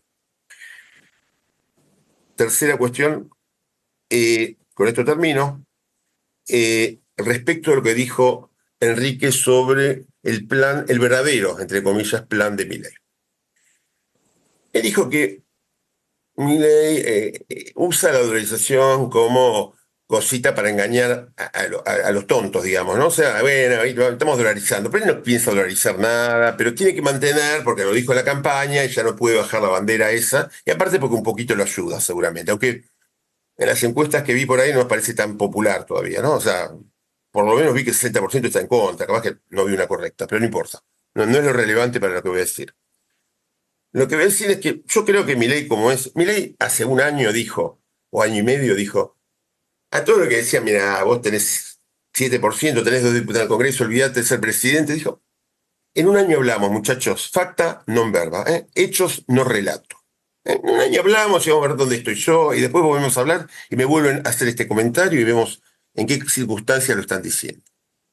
Yo lo que digo que él está haciendo lo mismo. Él lo ve a Caputo, que está totalmente en contra de la dolarización, me consta. Él lo ve al Fondo Monetario, que está contra la dolarización. Ve al Tesoro Americano contra la dolarización. Él ve al 90% de los economistas argentinos, algunos están en esta reunión, los respeto, claro, que están contra la dolarización. Entonces dice, ¿para qué me voy a poner estos tipos en contra? Él lo que hace es lo mismo que lo que hizo políticamente, que fue un genio. Dijo, no, yo hago competencia de monedas. Y después la gente, vamos a ver qué le gusta a la gente. Si en la billetera quiere tener billetitos con la cara de Washington, o quiere tener animalitos, o quiere tener, no sé, rocas, o no sé qué viene ahora. No importa. O los que van a cambiar 50.000, 10.000, 100.000, 1.000.000 cada billete. Lo que va a decir. Vamos a ver qué dice la gente en esa competencia de moneda. Y yo me voy a quedar mirando el partido de tenis a ver quién lo gana, si el dólar o el peso. Y él piensa, puede ser que se equivoque y que yo me equivoque, pero él piensa que el dólar lo va a ganar. Y como no le conviene pelear ahora en esa guerra, él está dejando para dentro de un año, como las elecciones. Termino. O sea, mezclé la política con la economía, disculpen. Gracias. Bueno, gracias. Brevemente, entonces, Ariel, para que puedan cerrar los expositores, tu comentario, pregunta. La dolarización es una alternativa para terminar con el financiamiento inflacionario del déficit. No con terminar default de deuda pública, ni mucho menos anomia institucional, que mi diagnóstico para empezar con eso es eliminar la lista sábana, que la sociedad argentina no demanda eso. El tema de tipo cambio real, quería acotarle, a ver qué piensan Enrique y Guillermo, que las exportaciones durante los 90, entre máximos cíclicos, crecieron en volumen físico con un tipo de cambio fijo, convertibilidad, y con ganancia de término de intercambio, lo voy a poner en precios de exportaciones, de solo el 1%, todo lo hablo en promedio anual, Willy, del 1% anual, nada. Las exportaciones subieron 12% promedio anual, especialmente las manufacturas de origen industrial. Durante el kirchnerismo, 2,5%. Con tipo de cambio real, ayudado por la soja, ayudado por Brasil, y la devaluación de Dualde, exportamos muchísimo menos en volumen físico que lo que se dio durante la convertida. Me circunscribo a eso porque es interminable la discusión, sigámosla en próximas reuniones, pero gracias. Bueno, gracias. Entonces, si quieren ustedes dar los comentarios finales. Bueno, primero para contestarle a Israel, no sé si está por ahí, sigue estando. Sí, está. Bueno, lo que te recomiendo es que en lugar de que te paguen una cena, que te paguen una buena internet, tus amigos. Bueno, a ver, es cierto, por supuesto que es cierto lo de Vaca Muerta, es cierto lo de minería. Ahí tengo que hacer dos temas, y lo digo con lo que decía del sector público. O sea, Vaca Muerta Petróleo está de alguna manera aislada de los problemas de productividad y competitividad argentina, porque es un trailer, te va por barco, lo metes en un caño, va por barco, hay inversión privada, no hay problema. El Vaca Muerta Gas, digamos, tiene la necesidad de mucha inversión, pero mucha inversión, para poder en el 2027, más o menos en el 2030, empezar a exportar gas. Y lo mismo pasa con una fábrica de fertilizantes, etc. Pero lo cierto es que, primero, desde el punto de vista macro, Vaca Muerta a todas estas inversiones le han levantado el cepo. El RIGI le da la libre disponibilidad de las divisas, de manera de que esas divisas, pues, digamos, queda un pedacito en la Argentina, pero no queda demasiado. Segundo, la productividad sectorial no implica la productividad general, que es hay un par de estudios, hay uno último que hizo Fernando Navaja justamente con minería para probar ese problema. Y el tema de economía del conocimiento, que está totalmente en negro, bueno, en realidad no está totalmente en negro, pero vamos a decirlo así. Vos estás viendo el lado de las exportaciones, pero el saldo comercial de ese sector es cero, porque importamos por lo mismo en software, en un montón de sistemas que Argentina no produce, en fin. Creo que son buenas oportunidades, creo que es bárbaro, son oportunidades que van a estar con dolarización o sin dolarización, digamos, son cosas que van por otro camino y funcionarán o no funcionarán. Espero que funcionen y creo que van a funcionar. Yendo a lo de Julio, a ver, si vos me estás proponiendo un área monetaria común con la Fed al estilo del área del euro, ¿dónde hay que firmar? Digo, vamos y lo firmamos, después vemos qué hacemos. Y si logramos que, como diría Guillermo, la Fed nos respalde, nos recompre, nosotros podamos funcionar, a mí me parece fenómeno, digamos. Yo lo que creo es que si vos no crees que Milei va a ser la reforma fiscal que hace falta, y la reforma tributaria que hace falta, y la reforma laboral que hace falta, la dolarización no va a tener éxito, pero no va a tener resultado para que popularmente sea importante. Si vos crees que Milei va a ser la reforma tributaria que hace falta, Milei, digo, para simplificar, digamos, estos años van a tener la reforma tributaria que hace falta, la reforma fiscal que hace falta, la reforma laboral que hace falta, y bueno, la verdad que la dolarización es una anécdota en ese contexto. A lo mejor es mejor tenerla ahí porque, bueno, es la frutilla del postre de esa historia, pero la dolarización no va a ser la reforma laboral, no va a ser la reforma tributaria, no va a ser la reforma impositiva, la reforma, digamos, de la coparticipación y todo lo que hace falta. Entonces, yo siempre cito, y ustedes lo habrán escuchado, circuló mucho tiempo por ahí, una conferencia de Milton Friedman en 1977, que le decían, mirá, hasta que no tengamos la gente correcta en el Congreso, esto no va a funcionar. Porque la gente tiene que votar la reforma tributaria, o tiene que votar la dolarización para seguir con lo de Ariel, o con lo tuyo. Y Milton Friedman contestaba, no, ustedes están equivocados. Sería maravilloso que fuera la mejor gente al Congreso y que tuviéramos los mejores políticos y lo mejor, pero eso no va a pasar. Lo que hay que conseguir, lo decía en inglés para hacer el juego de palabras, que the wrong people to vote the right things. O sea, que los malos voten las cosas buenas. O sea, que diseñen los incentivos adecuados para que las cosas funcionen. Con esta gente, con lo que hay, digamos, ¿no?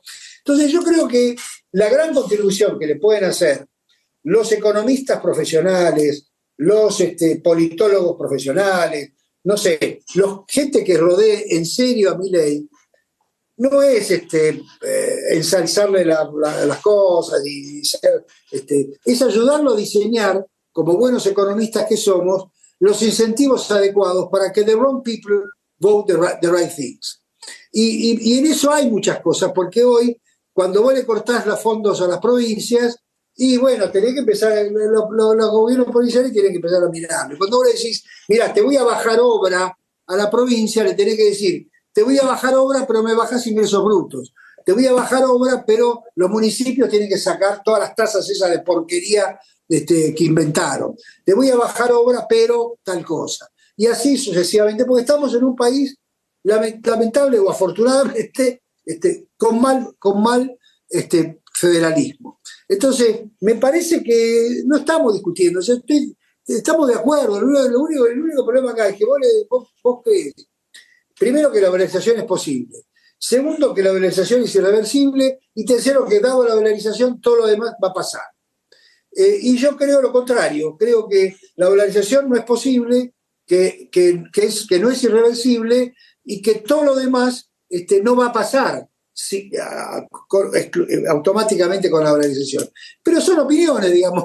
Ojalá tenga razón y se pueda dolarizar y estamos todos fenómenos, ojalá tengamos razón nosotros y no se pueda dolarizar, igual estemos todos fenómenos. Pero me parece que acá el punto central es que la factibilidad de que esto funcione de una manera distinta solo es posible porque Milei tiene hoy la gran ventaja que vos mencionaste, que enfrente no hay nada, o hay un desastre.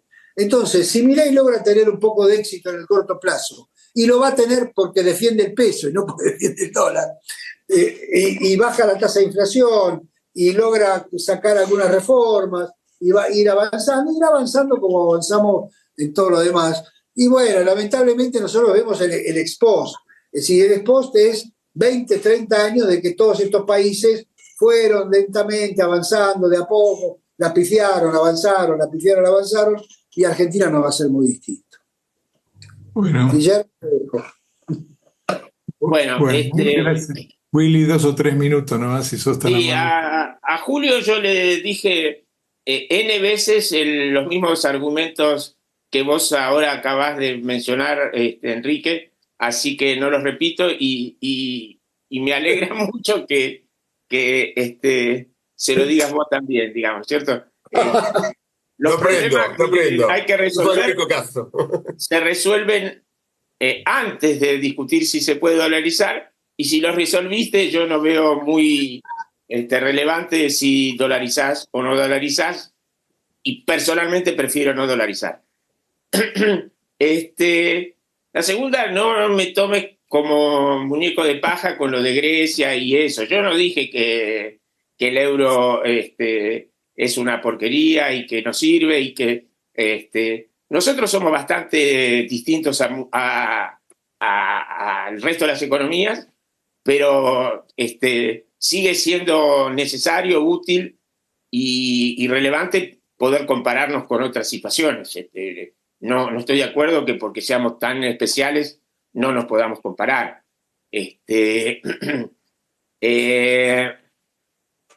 Así que sí, creo pertinente el problema que enfrentó Grecia, no porque todo lo otro no funcionó, digo porque nosotros podemos estar en la misma situación que Grecia sin tener a la Unión Monetaria, el euro atrás, digamos, y Alemania atrás. Ese es mi punto, ¿no? Que resaltar a Grecia y no pensar lo bien que le hizo a España, etc. Con respecto a las oportunidades en recursos naturales, lo mismo que dijo Enrique, no depende para nada de dolarización o dolarización, de régimen monetario, etcétera. No van a quedar demasiados dólares en la Argentina, pero bienvenido a lo que quede. Vamos a ver si van llegando las inversiones o no. Posiblemente es más factible en esos sectores que en otros porque todos los inversores en hidrocarburos, en minas, etcétera, invierten donde están los recursos y invierten en muchos casos en países tan volátiles como Argentina, así que es probable que algo de ahí llegue. Pero Vaca Muerta es un tema puntual. Minería no es tanto como se sugiere, no es tanto como se sugiere. Bienvenido, pero no es tanto como se sugiere. Y además, bueno, hay que aprovechar estos años y al mismo tiempo ver si podemos hacer un plan de migración de la matriz energética a energías limpias, que eso sería fantástico porque el tema de los combustibles fósiles va al muere más rápido que tarde, digamos, ¿cierto? Entonces, no es que vamos a vivir de vaca muerta los próximos 100 años, ni mucho menos.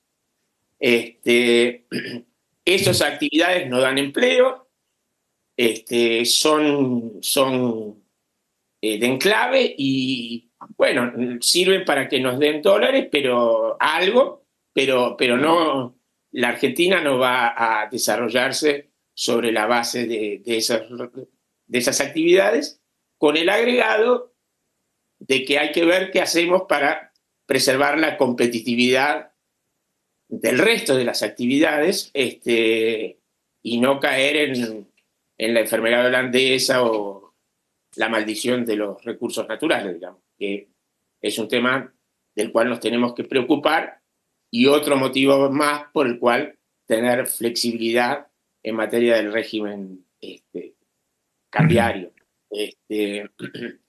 Bueno. Y bueno, y nada más que con respecto a Ariel, la seguimos discutiendo. Yo creo que el problema de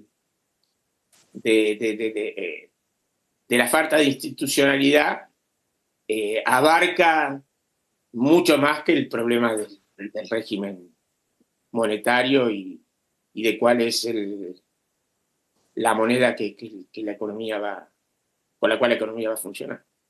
Bueno. Perdón, 10 segundos para contestarle a Ariel que me lo olvidé, porque vos mencionaste el tipo de cambio real de los 90 y la reacción de los sí, yo también iba a decir algo de te eso. olvidaste, primero, te olvidaste de la revolución de la soja, una revolución yo iba a decir de la soja, que terminó en los 90 porque como no tenemos ley de patentes, todo el resto de la revolución de la soja la hicieron Brasil, Uruguay, Paraguay, Argentina se estancó, produce menos soja ahora que en los 90. Y segundo, te olvidaste del acuerdo comercial con Brasil en el tema del sector automotriz, que fue el boom de las MOI. O sea, fueron dos arreglos, fue un cambio tecnológico y arreglo institucional, que son formas de compensar efectivamente un problema de tipo de cambio. El problema que tenemos ahora es que no tenemos ningún arreglo institucional, porque Mercosur no tiene nuevos acuerdos, el único acuerdo que podíamos tener con la Unión Europea tampoco lo tenemos. Está cambiando la soja, como dije antes, no hay, sin ley de semillas y patentes, vamos a estar cada vez más estancados y ya hemos perdido el tren ahí. Entonces, ahí es donde los temas empiezan a hacerse más complicados. Tuvimos ganancias de productividad sistémica por vía de las privatizaciones. Eso no lo podemos negar. El cambio tecnológico en el campo, las reformas estructurales por vía de las privatizaciones y el régimen automotriz con Brasil, digamos. Esto Bueno. es propio de los 90. Bueno, muchas gracias. No sé si Ricardo Mazorín quiere decir palabras de cierre. Sí, primero, agradecerles a los expositores. En segundo lugar, decir que estoy de acuerdo con los expositores. Y agregar solo un bocadillo sobre un tema que trató extensivamente Enrique, referido a reversibilidad o irreversibilidad de las reformas. Las reformas de la década del 90 fueron todas revertidas por el kirchnerismo. Vamos a ser honestos. La mayoría de las reformas estructurales fueron revertidas, entre ellas varias privatizaciones, el sistema la reforma del sistema previsional, fueron revertidas fácilmente, consecuencia de la crisis de la convertibilidad. Si la crisis generó el espacio para revertir todas esas reformas. En segundo lugar, durante la convertibilidad no hubo restricciones para el fisco para tomar deuda en el exterior.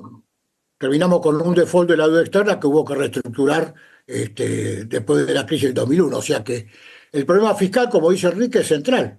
En la época del gobierno de Menem, estaban abiertos los mercados de capitales, teníamos acceso a esos mercados y tomamos deuda.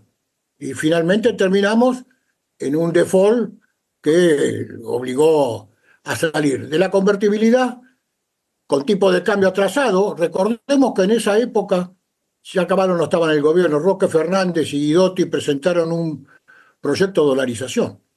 Viajaron a Estados Unidos para negociar la dolarización, pedían compartir el señoriaje a la Reserva Federal, que obviamente le dijo que no iba a compartir el señoriaje, le dijo, ese es un problema de ustedes, si quieren dolarizar, vayan por la suya, pero nosotros no compartimos el señoriaje.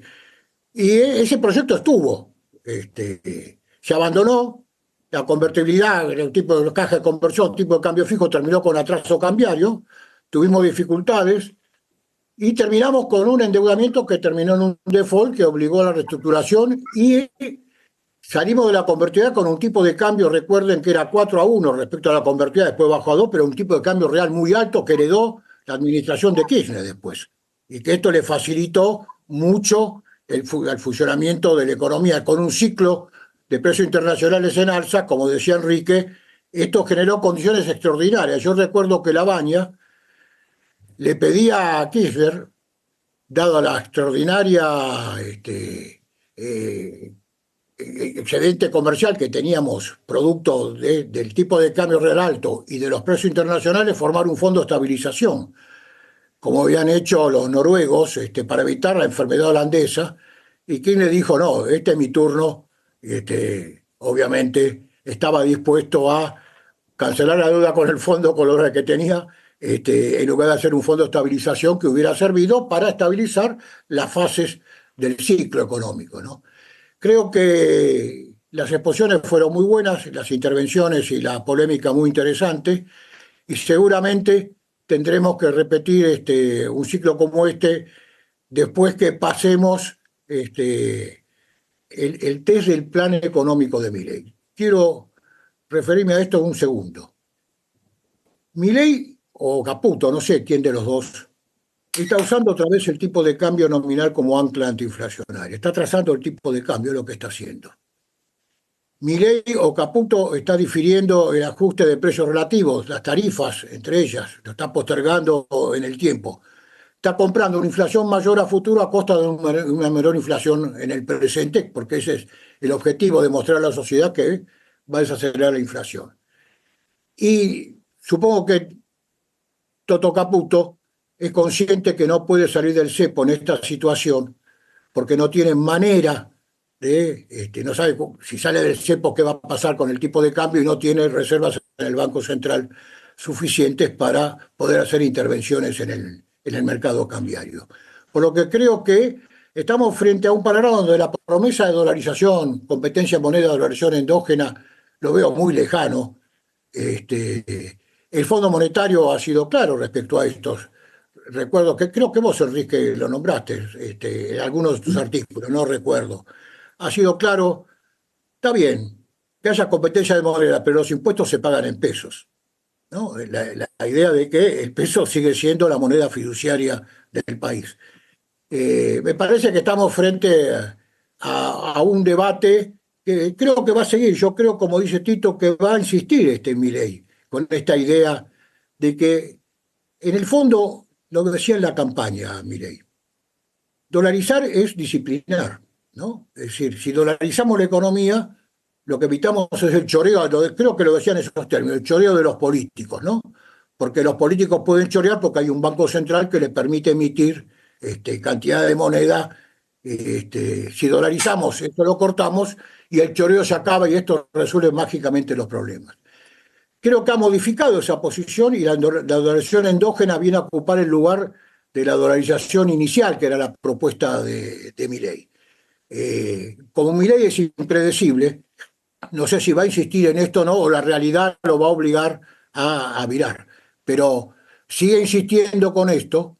Y vos dijiste en tu último artículo, el problema no es la competencia de monedas, sino la competencia de programas.